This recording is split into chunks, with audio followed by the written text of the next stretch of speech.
One police stop. One woman who refused to be silent. But when she pulled out her phone and said, "I'm calling the FBI," everything changed.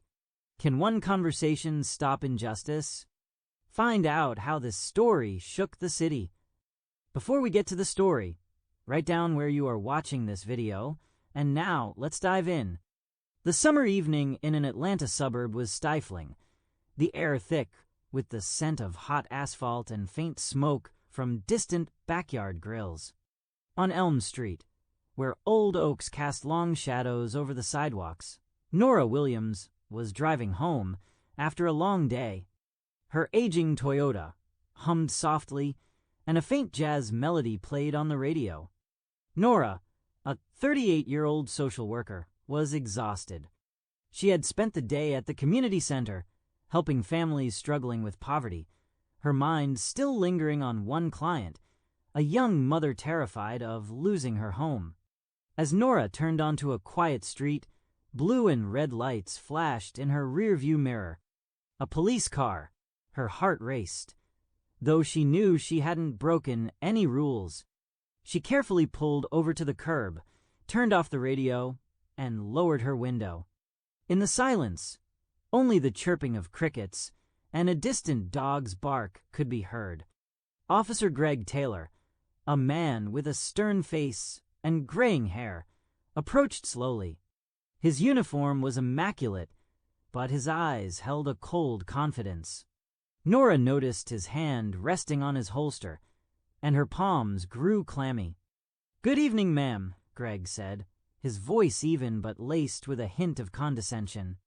"Do you know why I pulled you over?" Nora took a deep breath, forcing herself to stay calm.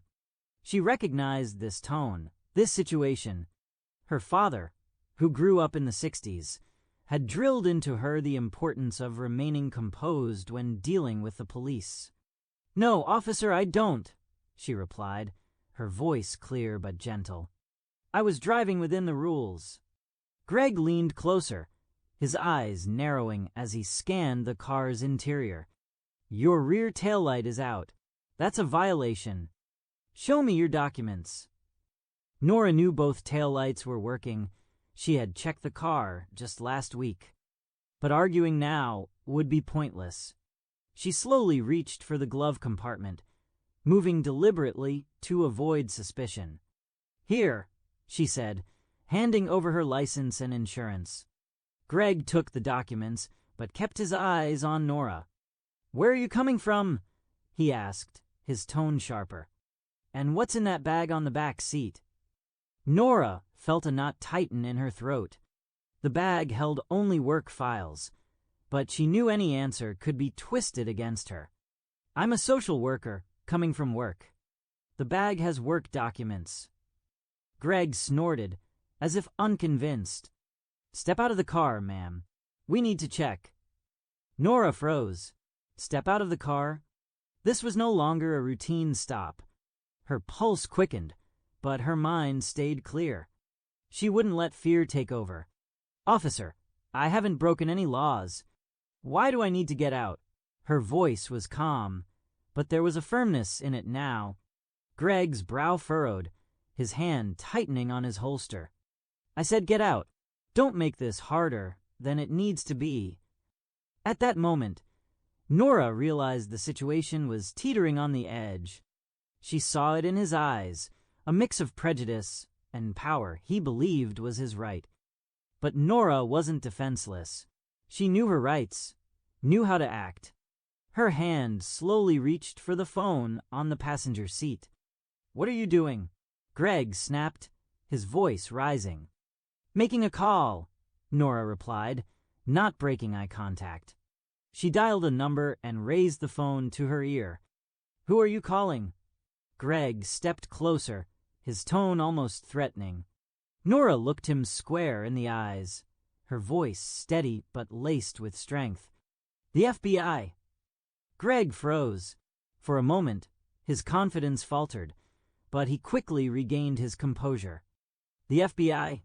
You're serious?" He tried to laugh, but it came out nervous. "You think I'm buying that nonsense?" Nora didn't respond. She listened to the low, professional voice on the other end. "Agent Thompson, this is Nora Williams. I'm on Elm Street, stopped by officer." She glanced at Greg's badge. "Taylor. He's demanding I exit the vehicle without stating a reason." Greg took a step back, his face flushing. "You're lying," he hissed, but there was a crack in his voice. Nora continued speaking, her tone as calm as if she were discussing the weather. "Yes, I'm in my car. The officer claims my taillight is out, but I had the car checked recently. He's insisting on a search without grounds." On the other end, Agent Thompson, an old colleague from her work with the FBI on human trafficking cases, replied, "Stay calm, Nora. I'll contact the local precinct now. Don't exit the vehicle unless there's a direct threat." Greg, catching only snippets of the conversation, looked increasingly rattled. He turned back to his cruiser, muttering under his breath, and began checking Nora's documents over the radio. Nora knew he'd find nothing. Her record was clean. But she also knew that wouldn't stop Greg if he decided to act on his biases. As Greg spoke on the radio, Nora noticed a few passers-by stopping nearby. An elderly couple walking their dog whispered to each other, watching the scene. A young man with earbuds took them off and pulled out his phone, possibly to record. The tension in the air thickened. Nora didn't want an escalation, didn't want this to become another news headline, but she also wouldn't let herself be humiliated. Greg returned, his face taut. "All right, Ms. Williams, your documents check out, but I still want to search the car." Nora sighed, but her gaze remained steady. "Officer Taylor, I respect your job, but you haven't given me a legal reason for a search. I've cooperated. I've answered your questions. Why are you pushing this?" Greg clenched his jaw. "You know why," he muttered, his voice low but laced with anger. Nora's heart sank. She knew what those words meant. This wasn't about a taillight or traffic rules. It was about the color of her skin, his assumptions, the power he thought he held. But she didn't let her emotions take over. "I don't know, officer," she said calmly. "Explain it to me." Greg didn't answer. He looked away, his fingers tapping nervously on his belt. At that moment, his radio crackled, and the dispatcher's voice came through clearly. "Officer Taylor, return to base. There's a request from the feds." Greg shot Nora a glare, his eyes burning with anger and confusion. "This isn't over," he spat, turning back to his cruiser. Nora watched as he got into his patrol car and drove off, the flashing lights fading into the darkness. She still held her phone, her fingers trembling, but she didn't let herself relax. Not yet. She knew this was only the first round. The elderly couple approached, their dog tugging at the leash. The woman, with gray hair tied in a bun, asked, "Are you all right, dear? We saw what happened." "That wasn't right." Nora forced a smile. "Thank you, I'm okay. But it's not the first time." The man shook his head. "I worked in a union for 40 years. I know what injustice looks like. You did well, standing your ground." Nora nodded, feeling the warmth of their words spread through her chest. She knew this night was just the beginning. Greg Taylor wouldn't back down easily, but neither would she. She had a voice, connections, and determination, and she would use them to change what had needed changing for far too long. To be continued. The Road to Justice, Part 2. Nora sat at her kitchen table in her small apartment, clutching a mug of chamomile tea. The scent of the tea mingled with the faint smell of the old wooden floor she hadn't had time to polish. It was midnight, but sleep wouldn't come. Her mind kept replaying the encounter with Officer Taylor, his piercing stare, his parting words. "This isn't over." They echoed in her head like a warning. She set the mug down and opened her laptop. The screen lit up with notes she'd been keeping for years, cases of unfair treatment, testimonies from clients she'd worked with as a social worker. Nora knew her run-in with Greg wasn't random. In this city, like so many others, prejudice ran deep, hiding behind excuses like, "just doing my job." She resolved that this time, she wouldn't let it slide. The next morning, the sun barely broke through gray clouds as Nora parked outside the community center. The building, an old brick structure with faded posters about free classes and support for low-income families, was her second home. Inside, it smelled of coffee and paper, and the lobby buzzed with conversation. Nora greeted a few volunteers and headed to her office, a cramped room with one window and shelves overflowing with folders. Her colleague Eddie, an older man with a thick gray beard who'd once been a civil rights lawyer, was already there, sitting with a cup of coffee and a newspaper. His eyes were serious. "Heard you had an adventure last night," he said, setting the paper aside. Nora sighed, sitting at her desk. "Yeah, Eddie, a cop, Greg Taylor, stopped me for no reason, demanded a search. I called Thompson at the FBI, and it spooked him." Eddie frowned, his fingers tapping the desk. "Taylor? I've heard of him. Not the first time he's acted like this. Last year, a family complained he intimidated their teenage son. But the precinct covers for him." Nora nodded. She knew how the system worked. Complaints rarely led to real consequences, especially for an officer with experience and connections. But she wasn't giving up. "Eddie, I want to do more than just complain. I want people to know what's happening. And I want to talk to Taylor. Not through a lawsuit, not through shouting. Calmly, I want him to understand." Eddie raised an eyebrow. "You think a guy like Taylor will listen?" "I don't know," Nora admitted. "But I have to try. If I don't, nothing changes."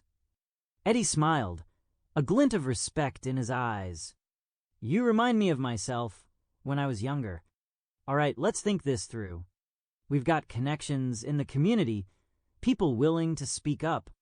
But you need a plan." That same day, Nora got to work. She contacted a local activist group focused on police reform and arranged a meeting. She also drafted a letter to the police department, formally requesting information about Officer Taylor's actions and the grounds for her stop.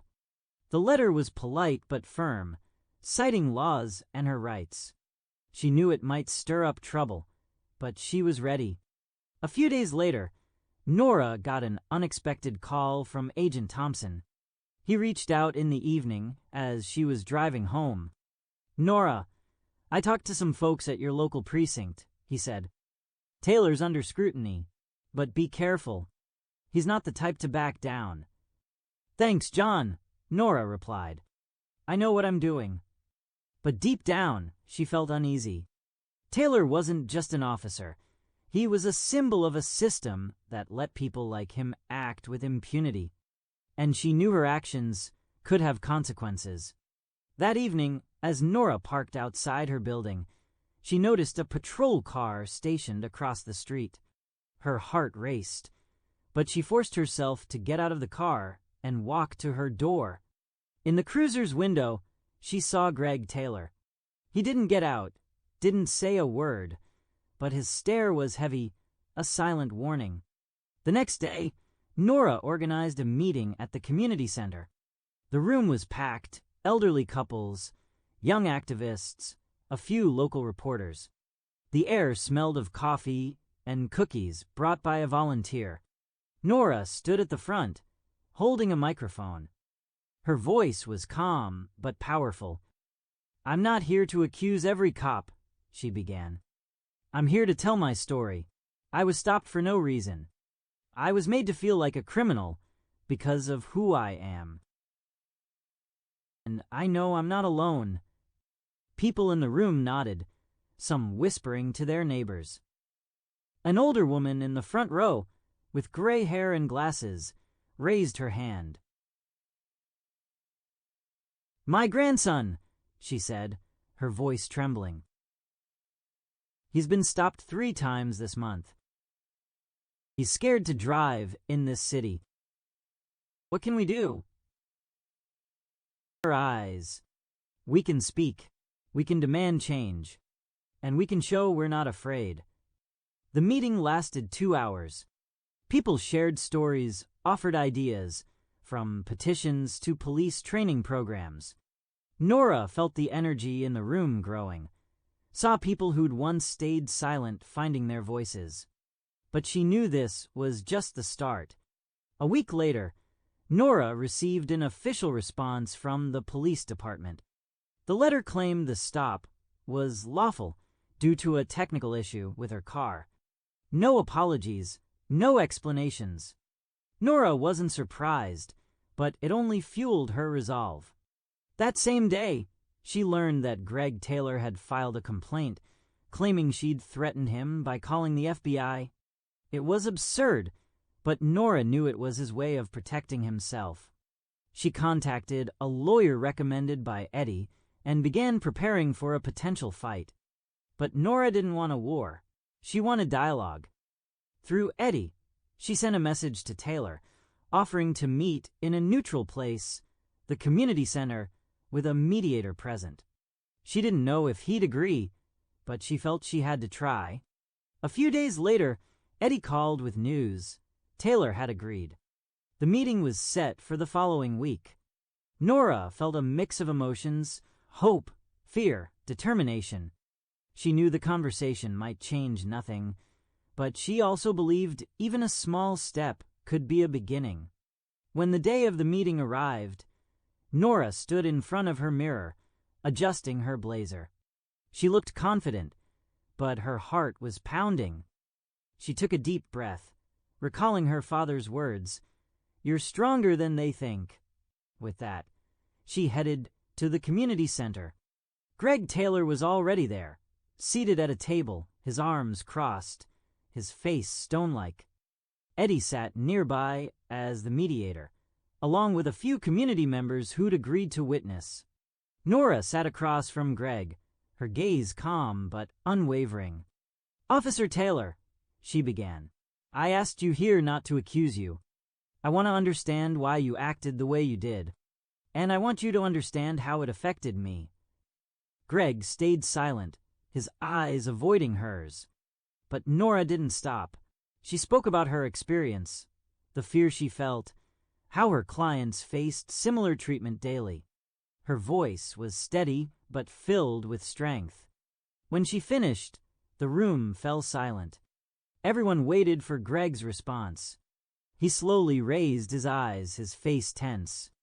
"I'm doing my job," he said finally, his voice low. "I'm not a racist.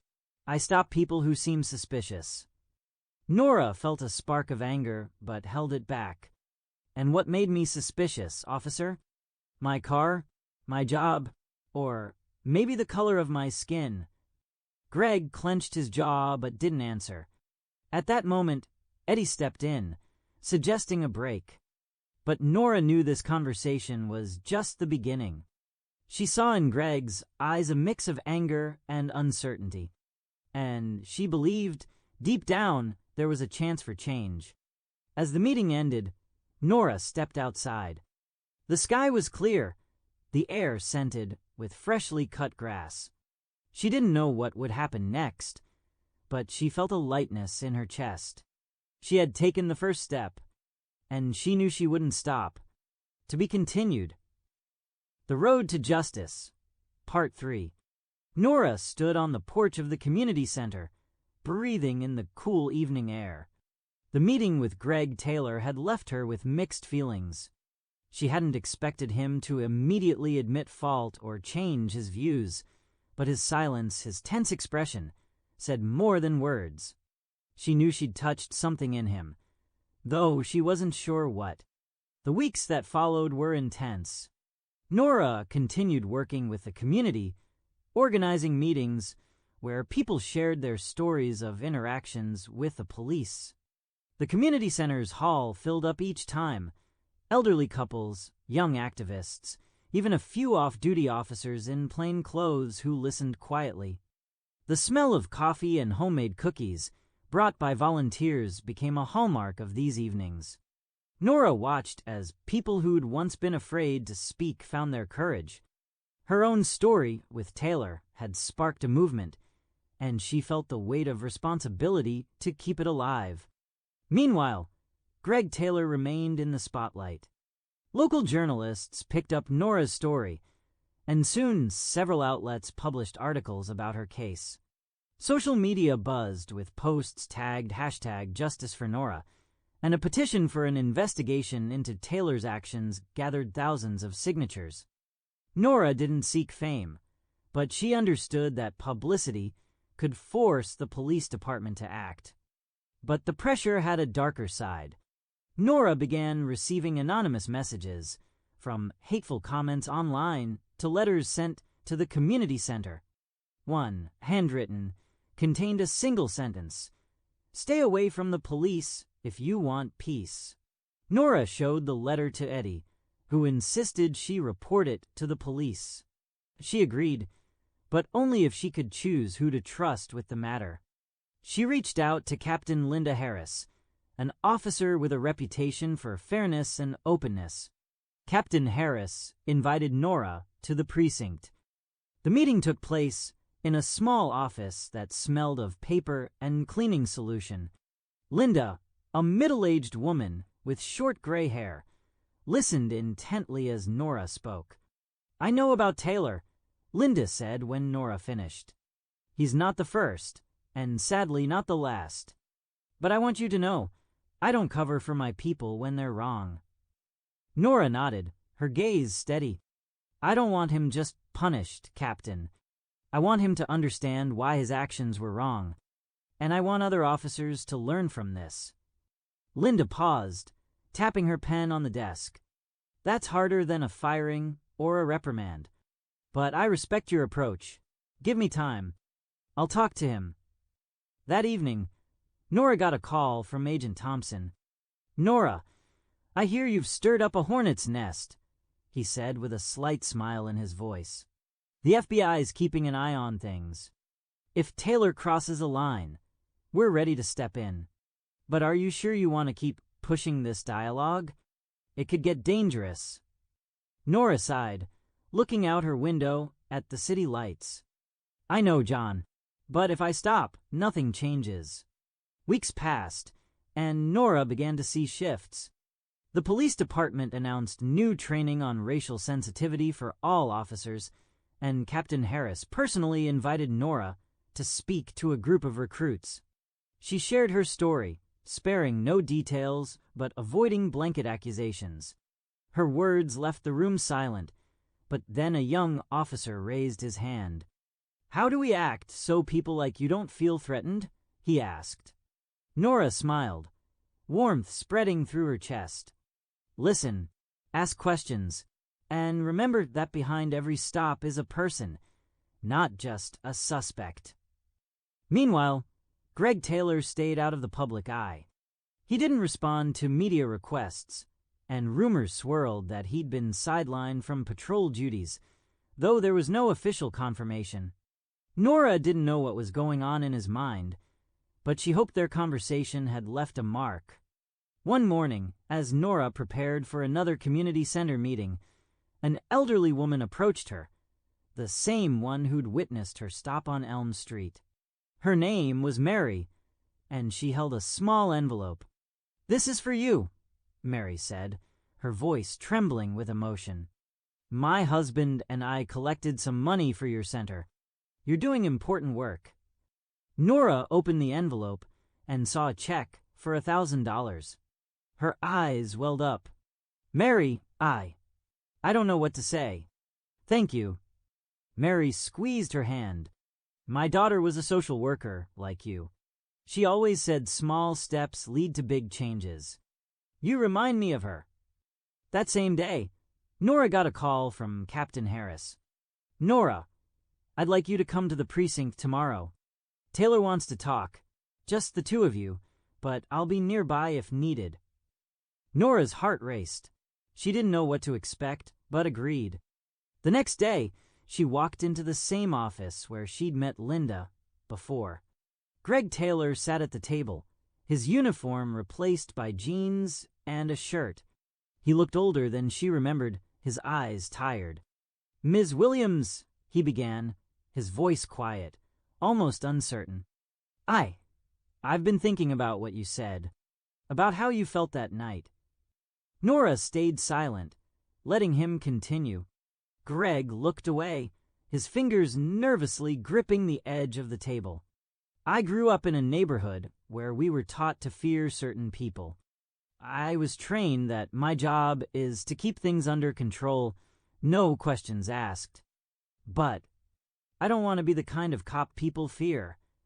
He finally met Nora's eyes, and there was something new in his gaze, not anger, not defensiveness, but a mix of shame and a desire to understand. "I'm not saying I've changed overnight, but I want to try. I signed up for those trainings you talked about, and I'm sorry for making you feel like you didn't matter." Nora felt a lump in her throat. She hadn't expected these words, hadn't expected Greg Taylor, the man who'd looked at her with such disdain, to admit his fault. She knew this wasn't the end, that one apology couldn't fix the system. But it was a start. "Thank you, Officer Taylor," she said, her voice calm but sincere. "I appreciate your honesty, and I hope you keep going down this path." They shook hands, a gesture that seemed impossible just weeks ago. As Nora left the office, Captain Harris was waiting in the hallway. "You've done something remarkable, Nora," she said. "Not everyone's willing to listen, but you made him think." Nora smiled, but her thoughts were elsewhere. She knew there was still much work ahead, for her, for the community, for a system that needed reform. But for the first time in a long while, she felt she was moving in the right direction. That evening, Nora stood on her apartment balcony, looking out at Atlanta's lights. The air was warm, scented with blooming magnolias. She thought of Mary's words about small steps. Maybe this was her small step, not a loud victory, not a final solution, but the beginning of something bigger. She didn't know what tomorrow would bring, whether she could change everyone in her path, but she knew she wouldn't stop. And in that thought, there was hope, quiet but unshakable.